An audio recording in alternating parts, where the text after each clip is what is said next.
میگم چقدر درد خوابیده پشت این موضوع که مردم کشورت لبخند میاد رو صورتشون وقتی تهران برمیگرده میگه اگه توافق نکنی تمام مراکز هسته‌ای تو بمباران میکنیم. بعد مردم میان کلیپ درست میکنن با جنگنده‌های B2 آمریکا. کار درستی میکنن. زمان شاه میگفت غیرت داشته باشین، از مرز و بوم و خاک کشورتون دفاع کنین، منم پشتتونم. اما الان ما پشت شما نیستیم. میدونید برای چی؟ چون آبان 98 وقتی اومدیم کف خیابون داد بزنیم برای چی بنزینو گرون میکنی؟ اگه گرون میکنی حداقل رفاه هم به ما بده.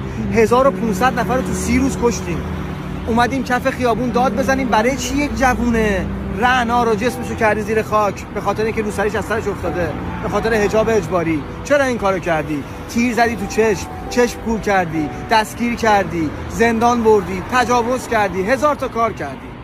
آره ما پشت شما نیستیم، چون موقعی که باید صدای ما رو میشنیدین در کمال آرامش نشنیدین و زور گفتیم به ما.